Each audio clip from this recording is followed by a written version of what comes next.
ईद की जल्दी और दर्जन बानों की मशीन। रमज़ान का महीना था। गांव की गलियों में इफ्तार की खुशबू फैली हुई थी। कहीं समोसे तुल रहे थे तो कहीं पकौड़ों की खुशबू आ रही थी। इसी गांव में एक मशहूर दर्जन रहती थी जिसका नाम बानो दर्जन था। जैसे ही रमज़ान का आखिरी अशरा शुरू हुआ, बानो दर्जन की दुकान पर रश लग गया। कोई कहता, बानो अपी मेरा सूट ईद से पहले तैयार कर देना। कोई कहता है, मेरी बेटी का फ्रॉक ना भूल जाना। और कोई हंसते हुए कहता, बाजी मेरे कपड़े अच्छे से सिलाई करना। अब बेफिक्रे मैं आपके कपड़े बहुत खूबसूरत सिलाई करूंगी।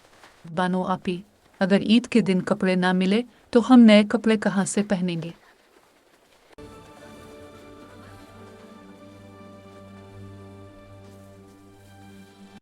बेचारी बानो दर्जन अपनी पुरानी सिलाई मशीन के सामने बैठी फटाफट कपड़े सिलाई कर रही थी। मशीन भी जैसे रमज़ान की वजह से ज्यादा मेहनत कर रही थी। बानो हंस कर बोली, अरे मशीन बहन, थोड़ा आहिस्ता चल लो, ईद तक तुम भी थक जाओगी। इतने में एक छोटा सा लड़का आया और बोला, बानो खाला, अम्मी ने कहा है मेरा करता जल्दी बना दे, मैं ईद पर सबसे ज्यादा खूबसूरत लगना चाहता हूँ।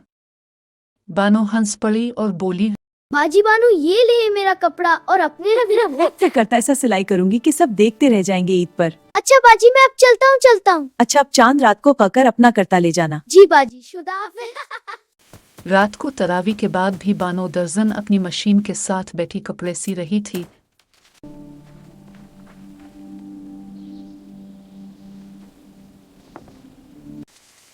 इतने सारे कपड़े अभी सिलाई करने वाले रहते हैं।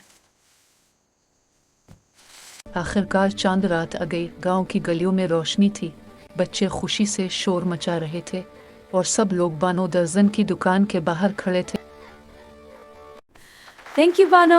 They're beautiful. You're welcome. Happy Eid. This is wonderful, Bano. Thank you. My pleasure. सब ने खुशी खुशी अपने नए कपड़े लिए और बानो को दुआएं देने लगे।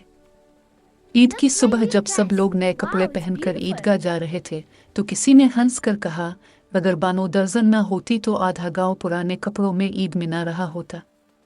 यह सुनकर बानो दर्जन भी हंस पड़ी